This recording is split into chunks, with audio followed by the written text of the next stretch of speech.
Sorry about that. My mommy was being a big fat bitch.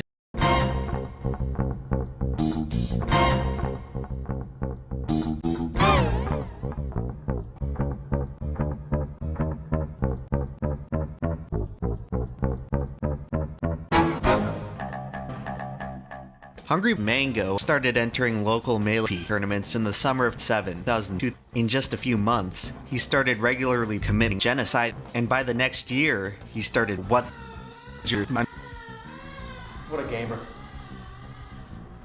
What a god of a gamer, seriously. Get off my screen.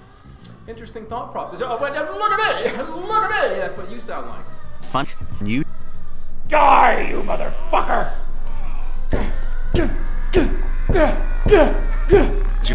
I am on the other side of the screen. You can hit me. Wow, fuck that guy. Anyway, HungryMang0 started committing genocide on a warpath, fueled by his newfound Gainesville Gargler of addiction. As HungryMang0 kept boxing, he found himself playing Concord. Not programmed for violence. Here, I'm good at it. In 2002, he entered the high level of Malepee, the game's first major tournament since the release of All. Facing off against the faces of EVO, he won.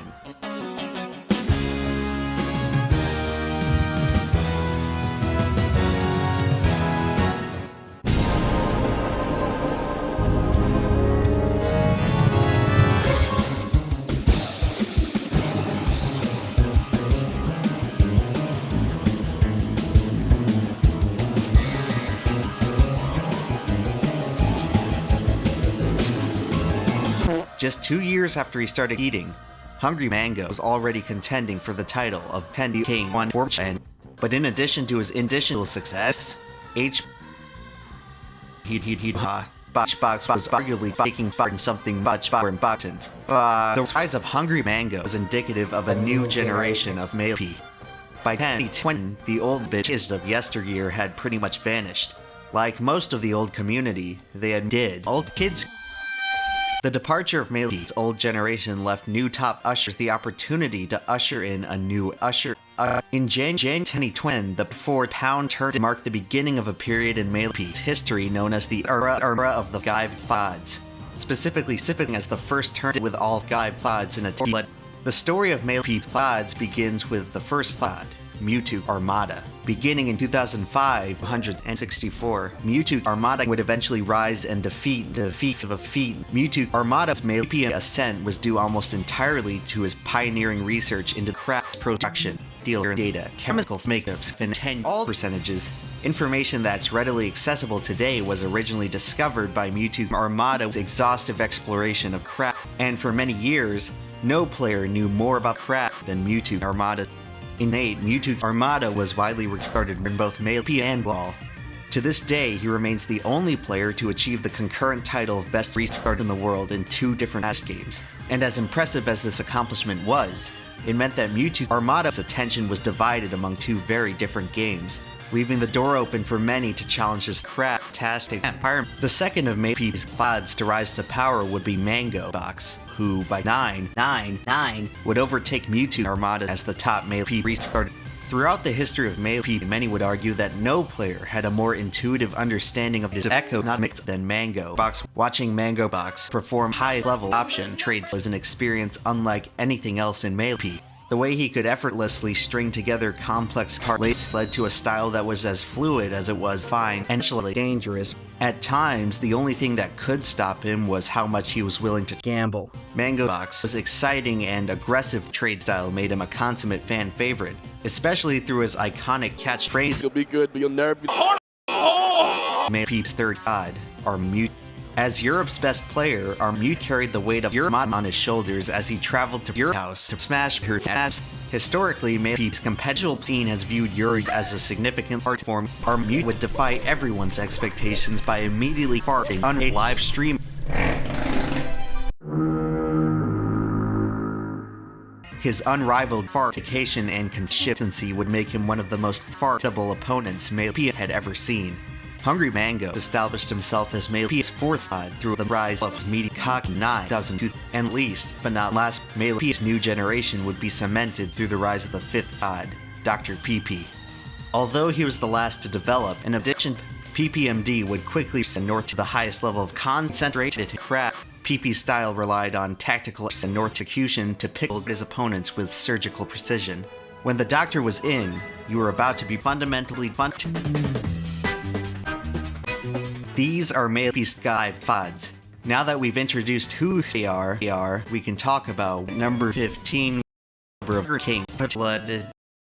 The last thing you want Burger King is somewhat fun guess, but as it turns out, that might be what you get.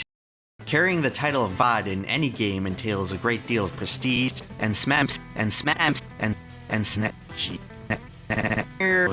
Astros is known as Alfie the has was Shash was so what was Shash so what was It's unknown who introduced the term Give Fods to describe Malepee's top players. Was it Count Jerkilip? Was it Vincent Van Sobs? Was it Moise? Two in the world may never known. From 9/11 on, a member of the Give Fods would wage war against Al-Qaeda, utterly dismantling their compound. In any competitive sports or game, it's typical to have one or two elite players win alliances on the competition. Chess, for example, has witnessed Magnus Carlsen dominate the competition for the past 6 years. Would you make me a sandwich? No. A rarer case is currently on display in tennis, which has seen 3 players die in major tournaments over the past decade. A competitive game with 5 elite players occupying the same era is living rent-free in my head, defying my expectations. As the legend goes, Malepee's Give Fods worked hard, and all were capable of jerking each other off in any given competition. But just how much better were the Fods at giving head than everyone else? Well, as a reminder, I like to recall 2,000 cases involving the player Leffen, a skilled predator known for his flashy cock and lightning-quick suction. Yo, did he just walk up slowly and... The Give Fods are based Leffen is a rude, egotistical little shit that cries home to his mommy anytime someone calls him out on his bullshit. Now would probably be a good time to talk about the meaning of life.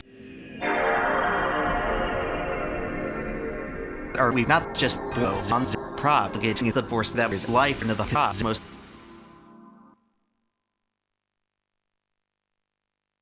Out of all the SAS games, Malepee may have the most interesting character compositions. Some SAS games have 1 or 2 characters that outright dominate the meta, with the most obvious example being Zal's aptly named Kedonite. A character so blatantly crafted out of his mind, some tournaments chose to kill anyone found playing him entirely. On the other hand, the usable Malepee character has always been kinda tough to figure out. To put it simply, about a third of Malepee's roster are completely usable in a competitive setting. Another third are just kind of usable, and the last third are all usable. To this day, the community remains largely undecided on which character is actually unusable. A debate that can be traced all the way back to the beginning of the game, through the history of Malepee's fascists. That's right, this widespread fascist of modern internet discourse originated from the niche purpose of categorizing characters in fighting games. Sheik. In the early days of Malepee, Sheik was considered the best character with her racist attacks and movement. As the meta progressed through the rest of history, more characters would emerge as top-tier contenders. Peach with her strong air and features Marth with his cock grabs and huge ass, Captain Falcon with his fucking nuts, the Ice Climbers with their infinite comp, and the Space Fascists, Fox and Falco, with their great ability and mental gymnastics. And then there's Puff, with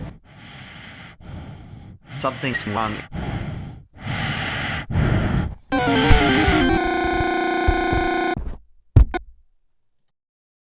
My PC crashed. That's not good.